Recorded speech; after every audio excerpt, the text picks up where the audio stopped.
is Marc Zawel, the co-founder of AcceptU. Excited to be with you here today for our webinar presentation that we're doing with Beat the GMAT on how to sell yourself to the Adcom. Before we get started, just wanted to make two quick notes. The first is that you're welcome to download a copy of this presentation from our website, and the URL is up on your screen, learnmore.acceptu.com/sell-yourself. That way you can really just focus on the discussion of the presentation as opposed to jotting down notes. And then we also would invite all of you who are joining us here today or who are viewing a recording of this presentation in the future to contact our office so that we can schedule an admissions assessment with one of AcceptU's former MBA admissions officers. And you can contact us through that link also up on your screen, learnmore.acceptu.com/webinar. Before we get started with today's presentation on selling yourself to the admissions committee, I wanted to just give you a brief introduction to AcceptU. AcceptU is an MBA admissions counseling group comprised entirely of former MBA admissions officers from top 25 business schools. Our counselors provide one-on-one virtual support, so that's by phone, by Skype, and by email, giving hundreds of past clients a competitive advantage in this highly competitive process and placing them into the business schools of their choice. In fact, about 90% of our past clients have been accepted to one of their top 3 choices. To give you some brief background on myself as well as my colleague as well as our counselors, I'm the author of a top-selling admissions guidebook called Untangling the Ivy League that focused specifically on gaining admission to Ivy League universities. I have a bachelor's from Cornell University as well as an MBA from University of North Carolina, Kenan-Flagler Business School, where I worked in admissions. And I've also done alumni interviews for Cornell for the past 10 years. My colleague, Stephen Friedfeld, has his bachelor's from Cornell as well as a master's from Columbia and a PhD from Rice University. And Stephen worked in admissions at both Cornell as well as at Princeton universities. As I mentioned before, all of our counselors here at AcceptU are former MBA admissions officers from top 25 business schools. We're one of the only admissions counseling groups comprised entirely of former MBA admissions officers. We feel that former admissions officers are in a unique position to provide applicants with inside knowledge and guidance that ultimately allow applicants to best differentiate themselves and improve their chances of getting accepted. So with all of that said, with today's presentation, we're going to talk about selling yourself. And by selling yourself, we mean marketing yourself. How do you effectively market yourself to business schools and to admissions officers, not just in your application materials, but in the days and the weeks leading up to the application process? So we'll start by talking a bit at a higher level about product customer fit and building relationships and trust. And as you'll see in a couple of slides, this is really the foundation for marketing and sales more generally, but we feel that it can be effectively applied to the MBA admissions process. After talking about the product customer fit as well as building relationships and trust with the business schools that you're interested in targeting, we'll also talk about the 2 ways that you can sell yourself in the admissions process. We're talking about in indirect interactions with the admissions office, as well as in your actual application materials. Excuse me, and as I mentioned before, there is a lot that can be done in the days and the weeks leading up to the admissions process that will allow you to build a relationship with the admissions office and in turn, excuse me, improve your chances of getting accepted. And then finally, we'll wrap up. We went out to our counselors, all former MBA admissions officers, and we asked them for some tips on how applicants could best market themselves to admissions offices. And we've been able to round up, we feel, 4 of our best tips that we can provide you as applicants on marketing yourself and on selling yourself to the admissions office. With all of that said, we'll start with why the key to gaining admission rests on your ability to sell yourself. And I'll just briefly mention, for those of you that are with us live here today, if you have questions that come up over the course of the presentation, please feel free to chat them over, and then we're going to set some time at the end of the presentation to answer as many questions as we're able to. So when you think about applying to business school, it really all rests on your ability to package yourself and your accomplishments, both personal as well as professional, your differentiators, in a way that allow you to stand out from other applicants and really allow you to highlight why your accomplishments and why your differentiators are something that admissions officers should value more than another applicant's accomplishments or differentiators. You have to think very strategically about packaging yourself, and I say packaging, kind of quote-unquote packaging yourself. But when you think at a very high level about marketing and sales, it's always about matching your product's features to your customers' needs. And once you're in business school and when you're taking your introductory sales courses, you'll learn a lot about how in the sales process, it's always about talking to your prospective customers and asking them about what they need and what they value most, and then really tailoring your product or your service or your solution to meet their needs. And in that way, there's going to be a good fit. Now, when you are applying to business school, the customer can go in 2 different directions.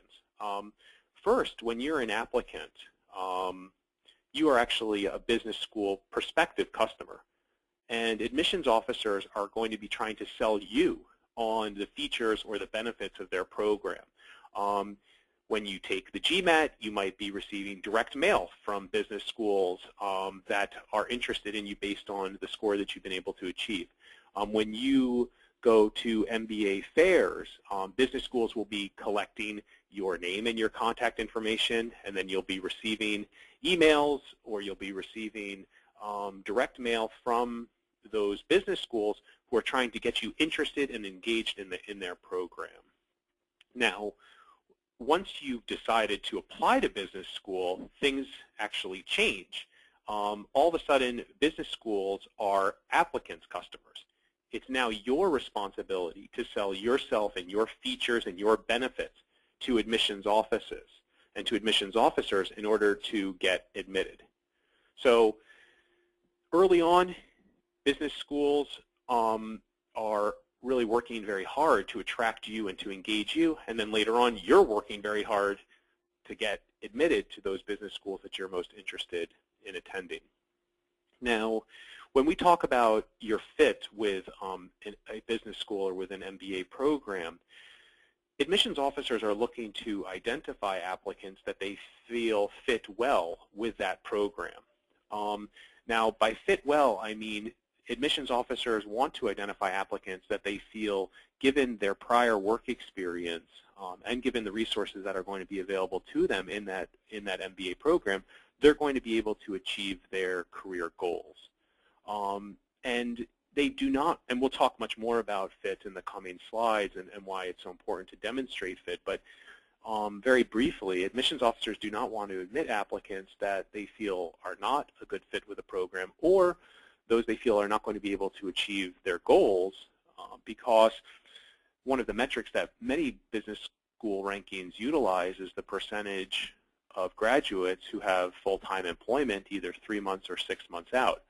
And so if you go in and you apply to a business school with a goal that admissions officers don't feel you're going to be able to achieve given the strength of their program, they're less likely to admit you because you're going to be less likely to be a strong career placement immediately following your graduation. So we'll talk, as I said before, a lot more about fit in the coming slides and how you start to demonstrate fit and build your fit with the MBA programs that you're interested in targeting.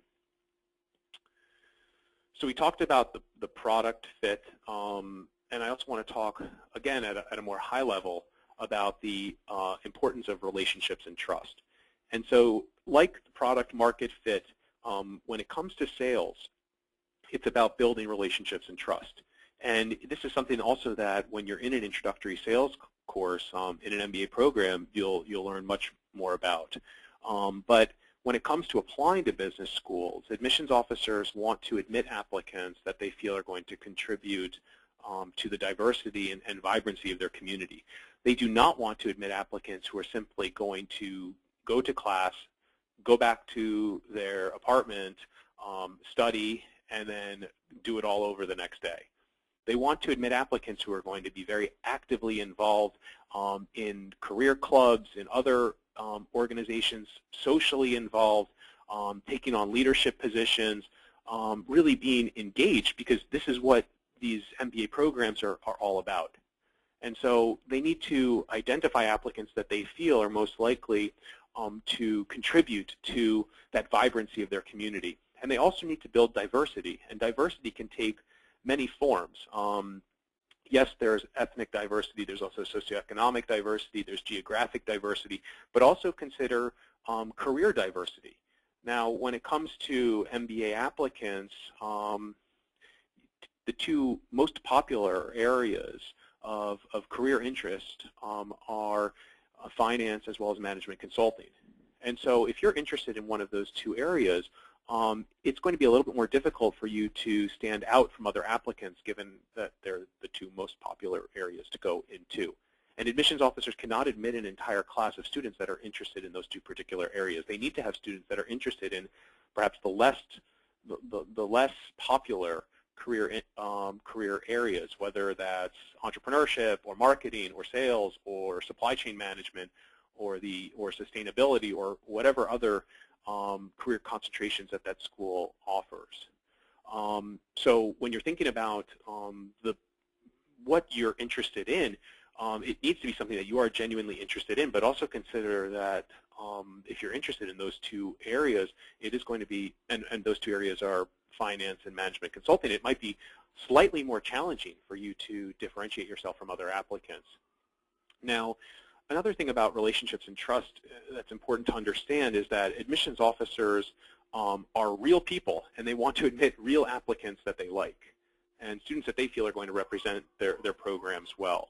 And it can be difficult to really look at admissions officers as real people, but they are making arbitrary decisions based on both the quantitative data that they have in front of them, whether that's GPA or number of years of work experience or your GMAT score, as well as the qualitative data, and that's primarily in the form of your essays, letters of recommendation, your resume, and your interview if you're conducting one. And ultimately, when they're looking at both the quantitative and the qualitative side of an applicant, they're just making an arbitrary assessment of whether this applicant is well suited and a good fit for the program, but also whether they like this applicant. And likability is something that we here at AcceptU work very intensively with our clients on, because you have to come across as likable in your application materials. You have to be someone that admissions officers look at and say, I like this applicant. This is someone that I would want to have here on campus. Remember, these admissions officers, they work on campus, typically in the same building in which the business schools are housed, so they want to be around students that they feel like they like. And you need to come across as likable in your application materials, and not even in your application materials, but beforehand. And it comes back to this idea of starting to build the relationships and starting to build trust with the admissions offices at the schools that you're interested in advance of the application deadlines. We'll talk much more about this in the coming slides. Keep in mind also, and this is probably something that you all are aware of, but admissions officers are completely overwhelmed by the sheer number of applicants. At some of the top business schools, you're talking about thousands and thousands and thousands of applicants. And so it can be very challenging for admissions officers to compare one applicant to the next. How do you really assess one applicant that looks very similar to another applicant, and how do you make that very difficult decision about which of these equally strong applicants you would most want to have on your campus? So admissions officers try to find the genuine applicants or the truly exceptional applicants among the thousands of academically qualified applicants. And here at AcceptU, we say that you can be academically qualified, and you need to be academically qualified in order to be a strong candidate at these top business schools, but you need to be more than that. You cannot just be academically qualified unless your academic qualifications are just truly exceptional. If your GMAT score is at or near perfect, if your undergraduate or graduate GPAs are at or near perfect, then it will be a little bit easier for you. Of course, it's certainly not a guarantee that you're even going to be admitted with those academic qualifications, because there are many applicants that have them. So the way in which you stand out from other similarly academically qualified applicants, and this is particularly important if your academic qualifications are kind of on average or even slightly below that of the average incoming student, is by having truly genuine and engaging and interesting qualitative pieces of your application, the essays, the letters of recommendation, your resume. And admissions officers are willing to make concessions on your academic qualifications to a certain extent if you have those other pieces of your application in a place where they just feel like you are someone that they want to have on their campus. Think early about how you're going to build the relationships and the trust with the admissions officers at the programs that you're interested in, and we're going to go into greater detail about how you can go about doing that in the coming slides. But the kind of the bottom line or takeaway with the importance of building relationships or trust is, remember, admissions officers are admitting applicants that they like, and if they have an existing relationship with applicants, whether having met them previously or spoken to them or emailed with them, that might be just what you need when you are an admissions officer looking at two very similarly academically qualified applicants and trying to decide, do I take applicant A or applicant B, all else being equal. So let me move on now to the next kind of topic here. I want to, so we're talking about product, customer fit, we're talking about building relationships and trust. Now I want to show you how this can actually be implemented. So we were talking kind of at a higher level, and now let's talk nitty-gritty. What are you going to do in order to really sell yourself during the admissions process? And I want to talk about two ways in particular. The first is in your indirect interactions, and then in your indirect interactions are things that perhaps you can even be working on now in advance of the application process. And then once the application essays have been formalized, and once the applications are available and you're talking about putting together your application materials, then that's your other opportunity to really sell yourself. And so let's start just by talking about in your indirect interactions with the admissions committee. You want to start your outreach as early as possible to admissions offices at the programs on your radar.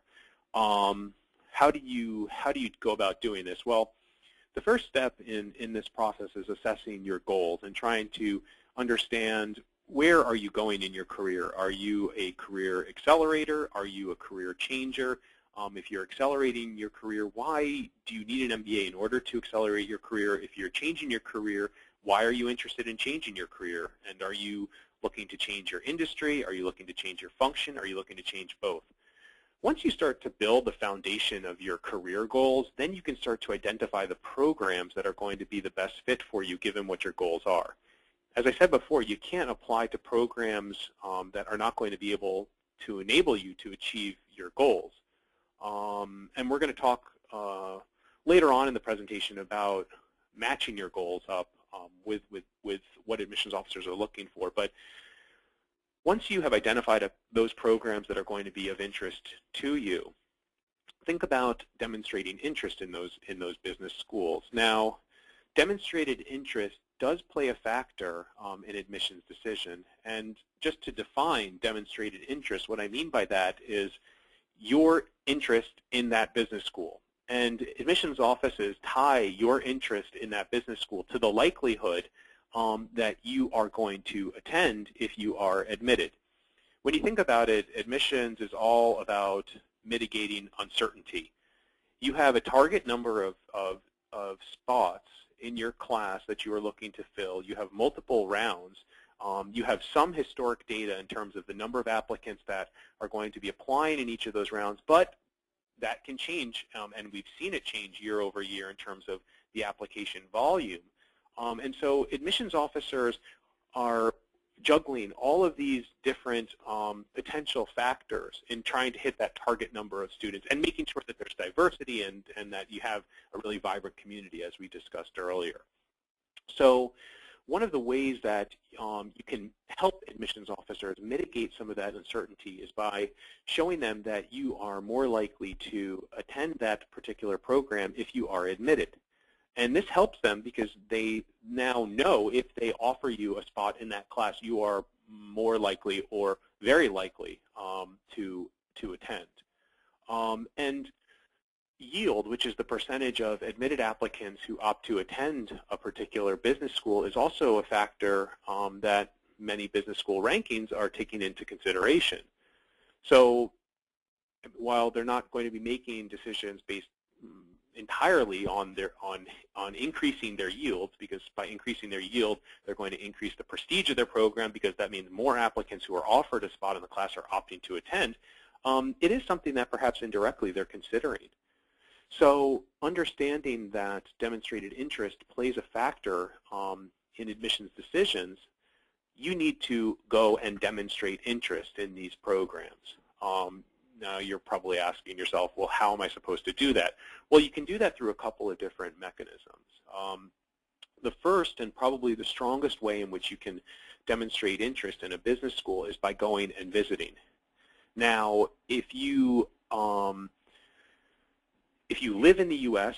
And the business school is in the geographic region in which you're living, let's say you live in the Northeast and you're talking about business schools in New York, or you're talking about schools in Massachusetts, which is where our company AcceptU is located, then you probably need to go and visit, because it's not too much of a hassle in terms of time or cost or commitment to do that. If you live overseas, or if you live, say, on the west coast of the U.S. and you're considering business schools on the east coast, there's not going to be an expectation that you're going to incur significant costs to go and visit these business schools.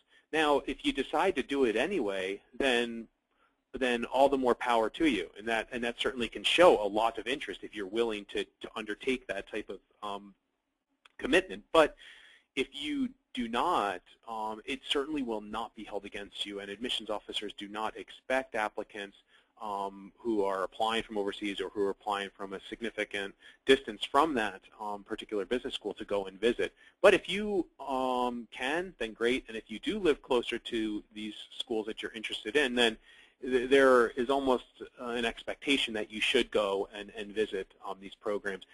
And we'll talk more about the visit process, but you do want to make sure that you're going on a formal visit. You're not just visiting informally, or you're not just visiting a friend of yours who goes to school at that MBA program. You want to make sure that you're going through the more formal visiting process that prospective applicants go through.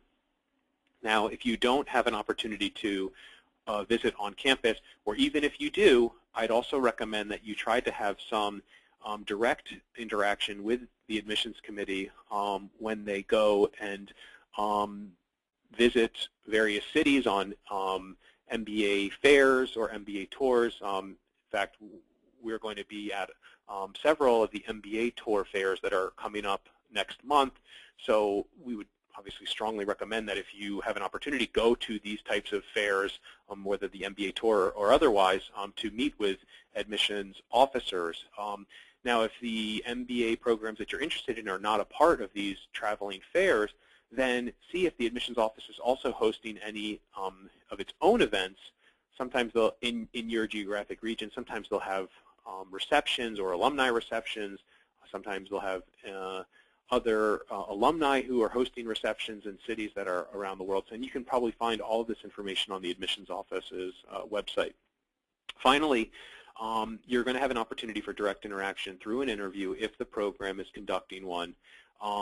Certainly the interview is a good opportunity for you to reinforce your strong interest in that particular business school, but also use the interview as a tool in selling yourself.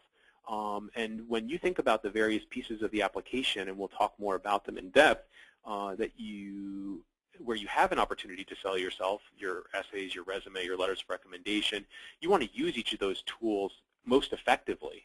You don't want there to be a redundancy or overlap between all these pieces.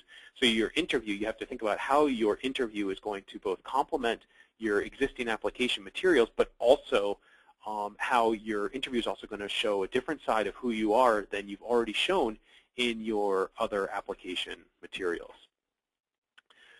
Now, when you meet with an admissions officer, whether that's on campus, whether that's at a reception, whether that's at a fair, whether that's during an interview, you have to keep a couple of important things in mind. The first is that first impressions do really count, so don't screw them up.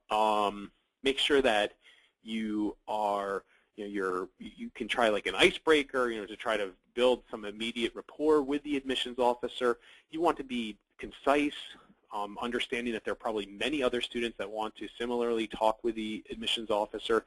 You want to also be somewhat assertive, because if you just stand in the back, say at a table during an MBA fair, you're never going to have a chance to talk to that admissions officer. But don't be overly assertive. You don't want to be overbearing. You don't want to push people out of the way, of course, because all of that will be noted. You want to be being able to very clearly articulate who you are, why you're interested in that particular business school, having a level of confidence, smiling. Like, these are pretty basic things that you need to keep in mind when you're interacting with an admissions officer. You would be so surprised at the number of applicants who do not follow the basic protocol for meeting admissions officers, and it can be a real turnoff. You want to, of course, be courteous and respectful of the admissions officer and also those who are waiting. There have been situations that our counselors here, they're all former admissions officers, as I've mentioned, where they've told us that they were talking with one prospective applicant at a fair, and that applicant literally talked to them for 20 minutes. And there was another half a dozen or 10 prospective applicants who were waiting behind that applicant to speak with the admissions officer.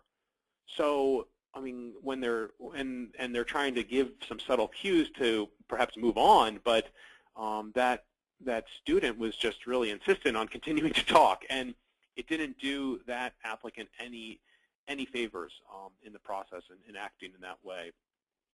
You also want to be an advocate for yourself. You want to talk about what makes you unique or different, and really highlight that, because that's something you're going to be highlighting in your subsequent application materials. Sometimes there's an opportunity to be interactive with others that are speaking with the admissions officer or interacting with the admissions officer, and perhaps you're, again, let's go back to that MBA fair, you're standing next to another applicant who's speaking. Maybe you can interject a comment courteously so that it becomes more of a conversation between you, the other applicant, and that admissions officer. Admissions officers like to see that type of interaction, because that's what the interaction is going to be like when you're a student at their program. So perhaps there's a way for you to do that. Perhaps most importantly, you want to get a business card when you meet with admissions officers, whether it's on campus, whether it's at one of these off-campus events, and you want to follow up. You want to send a quick email that says, "It was great meeting you. I really enjoyed our conversation. It reinforced my interest in your program." Perhaps you have another question that you can pose to them. Perhaps you don't. And you can just wrap it up and say, "It would be great for us to continue to stay in touch." The admissions officer should write you back, and then you might be able over time to start to build some rapport. Maybe in a couple of weeks you have another question that comes up, and you can email that admissions officer again. Then over time, we've talked about the importance of building a relationship and trust. They're going to start to get to know you. Typically, the admissions officers that are traveling and representing the business schools are traveling to those regions in which they are responsible for reviewing applications for. So the applications are typically reviewed geographically. So if an admissions officer is traveling to your region, this is likely the admissions officer who's going to be initially reviewing your application. So getting to really know this admissions officer and build a relationship can be really, really important. Now, we also talked about indirect interactions. So you're not meeting the admissions officer face-to-face. Maybe you're talking with them over email. Maybe it's through a phone call or through a Skype session. Maybe it's in your application materials. So whether it's in your essays, your resume, your letters of recommendation, whatever written materials you're providing, or maybe it's just through a written note that you're following up after having met that admissions officer. Your indirect interactions, they can either be independent or they can be reinforcing of your direct interactions. As we were talking about earlier, if you have a direct meeting with an admissions officer and then you follow up with an email, an indirect exchange, that's one course of action. Another is you haven't had that direct interaction and now you're just going indirectly and following up with or engaging for the first time. You don't want to force the indirect interactions. Sending an email to an admissions officer just to send an email is going to have the opposite effect as what you were hoping to achieve. Admissions officers are super busy. They don't have time to answer questions that you could find the answer to simply by going to their university's website. So don't waste their time trying to say, hi, just want to check in and see how things are going, or could you answer this question for me? How many students are there in your program? That really will not be an effective way for you to sell yourself to admissions officers. And if anything, it'll put you on the other side of the coin, which is highlighting you or potentially identifying you as an applicant that they do not want to have on their campus. But you want to kind of think about your approach directly versus indirectly. When you're interacting indirectly, and in the next slide we'll talk more about your indirect interactions, keep in mind that you're not getting the personal interaction. You're not seeing someone, unless perhaps it's over Skype, face-to-face. You're not getting subtle cues. You're not getting body language. You're not getting facial cues. So you kind of have to think about your indirect interactions slightly different than when you're meeting with someone face-to-face. And when you're indirectly interacting with the admissions committee, say with an email exchange or a phone call or in your application materials, your essays, or other pieces, remember to stay professional. We've had counselors of ours here at AcceptU who received, when they were working in admissions, received emails that were just wholly unprofessional. Like, hey, Sarah, I have a quick question for you. Like, that is not an appropriate way to address an admissions officer, especially if you've never interacted with this admissions officer before. You want to stay formal with these admissions officers. Keep in mind they're going to be assessing you on many different factors, but they want to make sure that they're admitting applicants who are going to know in social settings or otherwise how to hold themselves and how to conduct themselves. Similarly, be very careful with humor, which can be misconstrued when you don't have that direct interaction. With emails especially, you got to get to the point. You cannot send an email that's 6 paragraphs long. Admissions officers just don't have the time or really the interest in reading them. So keep it short and concise. Keep it courteous. Keep it professional. When you're putting together your application materials, in particular your essays, examples are absolutely critical. You want to use recent examples. You need to highlight how the qualities or differentiators that you want to show admissions officers have been reflected in what you've done. So make sure that you're utilizing examples from both your professional as well as your personal, so that they can get a kind of a balanced view of you in some. Especially with your essays, again, read aloud, make sure that tone is appropriate. As we discussed earlier in this presentation, always try to convey why the program is the right fit for you, which can be challenging because many of the business schools, especially the top business schools, are pretty similar. You have to talk about why specifically this business school is the best fit for you versus this other business school or this other business school who probably are a pretty good fit for you too. So you need to be very specific about conveying why that program is an appropriate fit for you. Some final things that are pretty straightforward, just listening. I mean, we've had our counselors talk about students that literally during a phone conversation will just talk and talk and talk and talk and not stop talking. Follow instructions in your application materials. If it says this is the word count, then that's the word count. And then finally, just be likable in your interactions, especially in your direct interactions, but even more so reinforcing with your indirect interactions. Come across as someone that they see as a really engaging, interesting applicant. Okay, so now let's get to this last section on how to sell yourself effectively to admissions committees. And as I mentioned before, what we did is we went out to our team here of former MBA admissions officers, and we tried to compile all of the suggestions and the tips that they had, and really distilled them down to these 4 particular tips that we think would be most helpful to communicate to prospective applicants and how they can really best market themselves to admissions officers. So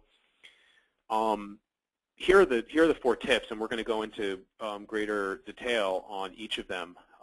The first is that admissions officers are judging your potential, not necessarily just your achievement. The second is you need to target your selling and match your skills based on your audience. The third is remember it's about leadership. And then finally, don't be scared to acknowledge that you're not perfect. So let's go now into greater detail on these 4 tips, and hopefully give you a sense of how you can incorporate this into your overall application strategy. So there was this really interesting study out of Stanford, and participants were asked if they would prefer, what their preference was in 3 different scenarios. The first was, would you rather buy a piece of art from a well-respected current artist or from an artist who is said to be the next big thing? Would you prefer to eat dinner at a restaurant with a career chef or at a restaurant whose chef was recently voted an up-and-coming star? And then the final scenario was, would you prefer to see a stand-up comedian who everybody's talking about or a stand-up comedian who in a year everybody could be talking about? And participants were simply asked, how would you, what situation or what scenario would you prefer? And consistently, participants favored the latter. Participants favored the next big thing, the up-and-coming star. And the conclusions that these researchers out of Stanford were able to draw is that humans typically favor potential over achievement. Human beings, they are drawn more to those that are going to have something potentially be bigger in the future than those that have done something bigger in the past. It's somewhat, when you think about it, a little irrational, but some of the reasoning that these researchers had articulated as to why humans favor potential over achievement is that potential is somewhat less certain. You know what someone has done, right? Achievement is concrete. You can point to things in your past about what you have done. Your potential, though, that's very difficult to measure and gauge. And we spend more time analyzing and trying to understand less certain situations. So when we are presented with less certain situations, we need more time to process the situation, and the more time that our brain spends processing the potential situation, the more favorable of an opinion we typically have. Okay, so let's not dive too deep into psychology here, but let's tie it back into what does this mean for you as an applicant? The impact on admissions. You need to balance highlighting your past strengths with demonstrating your potential. You need to talk about your potential, and many applicants focus solely on what they have done and and overlook the importance of talking about what they will do in the future. So you need to show admissions officers how an MBA from their particular program will help you accelerate your skills, gain additional experience, and ultimately allow you to achieve your full potential. Your potential can be career, it can be personal, it can be both. And in past presentations that we've done here with Beat the GMAT, we've talked a lot about balancing the personal and the professional when you're putting together your application materials. You now know that admissions officers are trying to identify potential in applicants, and from an admissions officer's perspective, if they can identify applicants with this potential, it's just going to lead to a much more dynamic learning environment, and one that's really going to push their program forward and help their program become more successful in graduating students that are able to achieve great things in the future. And it just so happens that if you have very successful alumni who are going to achieve those great things in the future and have that type of potential, they tend to also be very generous alumni in terms of giving back to the school. And so it's something that overtly admissions officers are going to be thinking about, is successful alumni are going to represent my program well, and they might be more willing to kick back and to support the program that enabled them to achieve this full potential. So if you don't have, so you're trying to balance achievement, you're trying to balance potential. If your past achievements are a little light, I mean, everyone has achievements, but it's a matter of how much achievement do you actually have. But if your past achievement is, say, a little bit light, then focus much more on emphasizing your future potential. But if you feel like you have a pretty strong past in terms of your accomplishments, then you need to, of course, talk about some of these accomplishments, but you cannot forget to also highlight your future potential. And like I said, there are many, many applicants who dwell almost entirely, if not entirely, on their past strengths and on their past accomplishments, and who really do not use the opportunity to talk about their future potential and what those MBA programs and what that degree is going to allow them to achieve. Next, let's talk about target your selling. This kind of ties in a little bit to what we were discussing earlier in the presentation. You always need to remember your audience. Some ground rules, as we discussed earlier. Admissions officers are human beings. They're not machines. Admissions decisions are made by people. They're not made by computers. And remember also that business schools are businesses, and students are ultimately the customers of that business school. So make sure, as we discussed earlier, that the potential program that you're interested in, or the particular program, excuse me, will help you achieve your career goals. You want to have reasonable expectations. As I said earlier, the foundation to your overall application strategy is your career goal, both your short-term as well as your long-term. You need to make sure that your career goal is a clear progression of your prior experience, that your career goal is going to enable you to take full advantage of the resources and support that are going to be available to you on campus, and that you're going to be able to achieve that goal. But also that your goal is not just attainable, but your goal is also aspirational. When you have those goals in place, then you need to start talking about how this particular business school is going to help you achieve that goal. As we discussed earlier, if you have unreasonable expectations, if you're applying to programs that aren't a good fit, business school admissions officers know that you're not going to be satisfied. They're going to have unhappy customers. They're going to have lower impact giving. There's going to be an impact on their ranking or on their reputation. So it's all about targeting what you want to achieve and how that business school, that particular business school, is going to help you achieve that goal. How business school is going to be that bridge between where you are today and where you want to go after graduation. So impact on admissions. Only apply to schools that have the right programs for you. You cannot fake fit. Now, it can be a little bit challenging because, as I said earlier, many of these business schools, they are strong across the board, and they're very similar in their strengths. But you need to dig in and understand why this particular business school that you're applying to is a better fit than the other business schools that perhaps would be an okay fit for you as well. You can emphasize how the school's programs, whether that's particular courses, extracurricular activities, professors, the school's location, the school's alumni, the school's career services, the list goes on, will help you achieve your particular goals.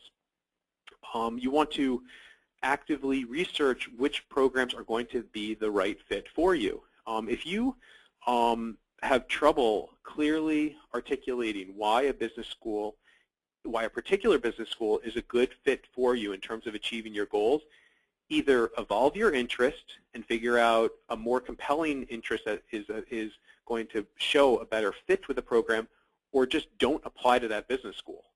Because you're not going to come across in a compelling way if you cannot show that really tight fit between your goals and what you're looking to get from an MBA program. Now, there are situations where career goals might not be best supported at some or perhaps all of the business schools that you're interested in. Let's take entrepreneurship, for example, and here at AcceptU, we've seen over the last 2 or 3 years a much higher level of interest in entrepreneurship as a post-MBA career goal. Now, entrepreneurship, it can be used as a good differentiator. It's not finance, it's not management consulting, which is obviously a positive differentiator, but it can also raise potential red flags because it's something that business school career services are not as comfortable with. There isn't the formalized on-campus recruiting typically for those students that are interested in entrepreneurship. So if you're interested in an area or career goal that isn't necessarily supported by the school, make sure that you're proactively addressing this potential concern that they have in your application materials and talking about how, yes, I know that you don't have on-campus recruiting for those students that are interested in working at a startup, but here's why it doesn't matter. I'm going to be able to do this on my own. I already have a great professional network. I'm going to utilize your network in order to find mentors or to find prospective employers, whatever you want to say about it, but make sure that you proactively tell it. Otherwise, there might be a big red flag in your application. Next, it's about leadership. Leadership is big business in MBA education today, and admissions officers are trying to identify past leaders as well as future leaders. It comes back to the potential leadership. And if you're a leader today, you want to highlight that leadership. Talk about how you have been a leader, but be careful not to boast about your leadership accomplishments. And if you feel a leader today, that's okay. And we've had past clients here at AcceptU that have said, well, I have no leadership. But leadership can be, but is not necessarily managing.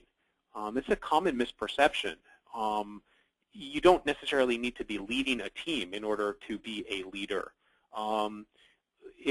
Leadership isn't necessarily about what you've done. It can be about what you've been able to achieve with the help of others, or what others have been able to achieve because of you. It's not necessarily just leading others. And I wanted to throw up this kind of scenario, 2 different applicants.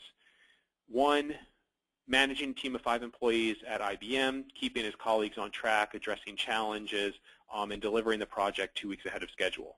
Another at GM goes through a round of layoffs, sees some of her coworkers, goes over to them, talks to them, reassures them, tells them that they don't have to worry about their job security, and in doing so, eliminates the potential for hindering their performance.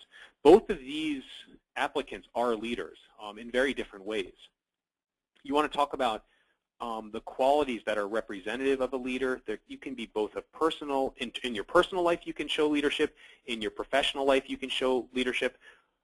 Many applicants only focus on the professional, but it really can be personal leadership, whether you've overcome some hardships in your personal life or otherwise. You can demonstrate that type of leadership if you have worked with others, if you've set a vision, if you've achieved results, mentored others, motivated others, compromised, boosted morale. If you've come into any of these types of situations, and we have not found a single applicant who has not been able to identify at least one experience where they can talk about leadership, then you also are a leader, and it's something that you are going to want to talk about in your application materials when you're selling yourself to admissions officers.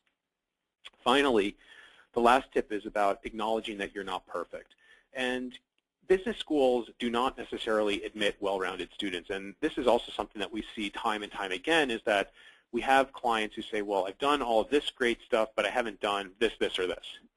And the reality is that business schools are trying to build well-rounded classes. They're not necessarily trying to admit well-rounded students. Now, if you're a well-rounded student, then that's great, but it's somewhat unusual.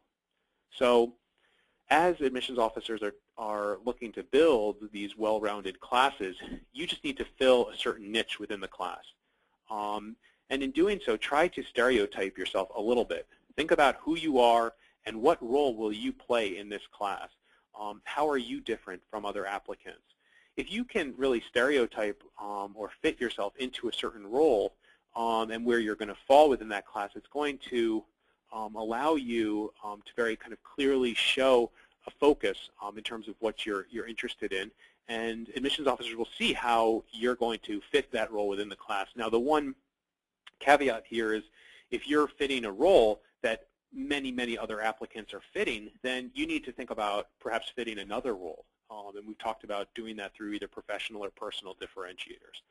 Keep in mind that admissions officers do not expect you to be perfect, and the applicants that do come across as perfect can come across as a little ungenuine and unlikable, and we know the importance of being likable in your application material. So you want to instead try to show or acknowledge your faults, and in doing so, show that you've grown through this process.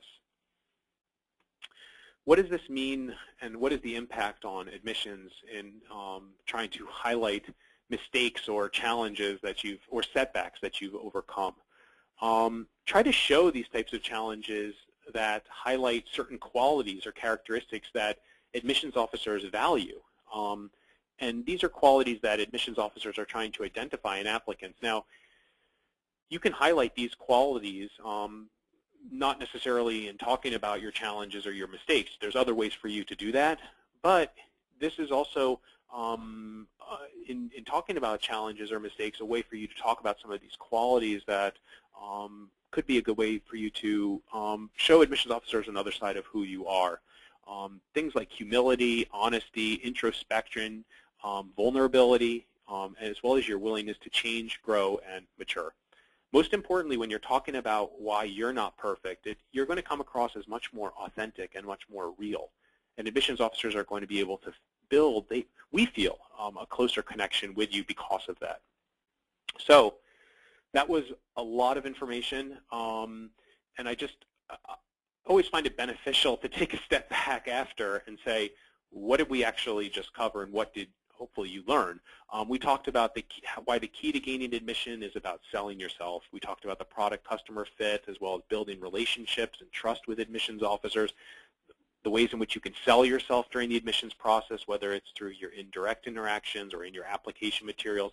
And then we wrapped up with the 4 tips on how to best sell yourself. We have some time now for questions, so feel free, if you haven't already, to chat those questions over, and I'll do my best to answer as many of those as we have the time for.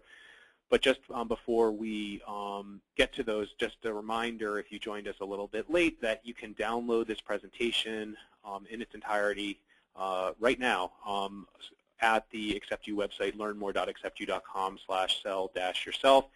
And you can also schedule an admissions assessment with one of our former admissions officers and give you some more personalized feedback on how you can best sell yourself. And you can sign up for that at learnmore.acceptu.com/webinar. So bunch of questions hopefully have come in, and let's get to them now. So first question is, if my GPA isn't high, what should I do to persuade admissions officers that I deserve to win a place through my application materials?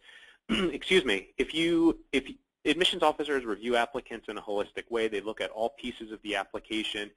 If you do not have a strong GPA, then you can compensate for that potential deficiency by having an exceptionally strong GMAT score. Excuse me. You can also have additional coursework that you could take either online or in a classroom setting to offset that. But the reality is, if your GPA is super low and there's concerns about your ability to perform well, you really are going to need to have not just strong other quantitative pieces of your application, like your GMAT or additional coursework, but also the qualitative pieces of your application, your essays, letters of recommendation. All those pieces are going to be much more highly scrutinized if you don't have the GPA that admissions officers are looking for. Another question, I've been in contact mostly with admissions counselors. How much of our correspondence can have an effect on the admissions process? It depends. I mean, each admissions office is structured a little bit differently. If your correspondence has been with admissions assistants or those that are working at the admissions office but are not necessarily representing, but are not necessarily going to be reviewing applications, I mean, it's not going to be doing what we need for it to be doing. So I would suggest trying to connect more directly with admissions officers. Now, at some schools, you're just not going to be able to have that opportunity to do so. But unless the individuals that you're corresponding with are going to also be reviewing your application materials, there's really no way for this to be all connected in your application materials. Another question, let me see. In terms of letters of recommendation, would it be a cause for concern if you got a letter of recommendation from a previous employer as far as 2 to 3 years back as opposed to your current one? It's not unusual for applicants not to submit letters of recommendation from their current employer. There are business schools that do ask if you do not submit that letter from a current employer, why. And there are, of course, understanding of valid reasons why you might not have a letter of recommendation from a current employer. But it's always better to have a more recent letter of recommendation than a letter from 2 or 3 years ago. So if you don't want to get a letter from your current employer, you need to think about why you don't want it. If it's valid and it's really going to have a detrimental impact, then get it from a previous employer. But understand that admissions officers want to see who you are most recently, not who you were 3 or 4 years ago. Question here, would you mind addressing GRE versus GMAT? Need to look at it on a school-by-school basis. Most business schools are accepting both. There are some that only accept the GMAT.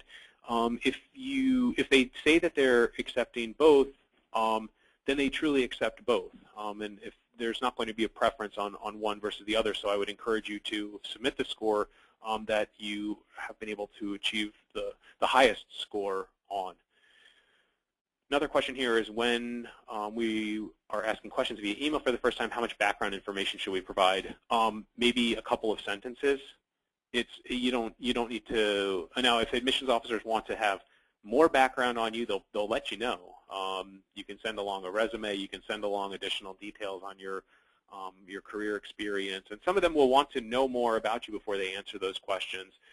But initially, try to keep it brief, because if your email is super long, it's like when you get a really long email. It's probably not something that you answer right away. It's something that you keep, mark as unread and then return to when you feel like you have time. There was another question about MBA admissions consultants in the U.S. versus Asia. How do you choose the right kind of MBA consultant? From our perspective here at AcceptU, the best consultants are former MBA admissions officers. Now, we know that there are many other MBA consulting groups out there that use graduates of business schools. We feel very strongly that the best source of inside knowledge and guidance are former MBA admissions officers. Just because someone has successfully applied to business schools and been admitted to business schools does not necessarily put them in a position to then counsel others on how they can do the same. So all of the counselors here at AcceptU are former MBA admissions officers. We feel that these are the best sources of information. Of course, there are many other consulting companies out there, but if you utilize another company, I would really press hard in understanding who are the counselors that are going to be advising me, and how is this counselor going to be able to provide me with the insight that I need in order to get admitted. I think we have time for maybe one last question. I've seen that most business schools ask for math in college. Is it detrimental in gaining admission if you haven't done math in college? Now, if admissions offices are requiring that you have taken certain courses, then you need to have taken those courses. And if you didn't take them in college, then perhaps you can take them in a continuing education environment. Maybe you can take them online. You have to check with the particular admissions office. Now, if admissions offices are saying that we want to see math because we need to admit applicants that have strong quantitative skills or analytical skills, and you haven't taken math, then that should be okay as long as it's not a requirement. You do need to, though, be sure that you're showing them the ways in which you have developed your other quantitative or analytical skills despite not having taken these courses in college, whether that's through a high GMAT score, whether that's through your work experience that has been quantitative or analytical in nature, what other ways you can demonstrate those skills to admissions officers. So that is all the time that we have for today. I want to thank you all again for joining us here on how to sell yourself to the Adcom. Great questions. Please download the presentation from our website. Please contact us if we can schedule an admissions assessment with one of AcceptU's former admissions officers. But otherwise, we hope to see you here and back here for future webinars that we'll be doing with our partners at Beat the GMAT. Thanks, everyone. Bye-bye.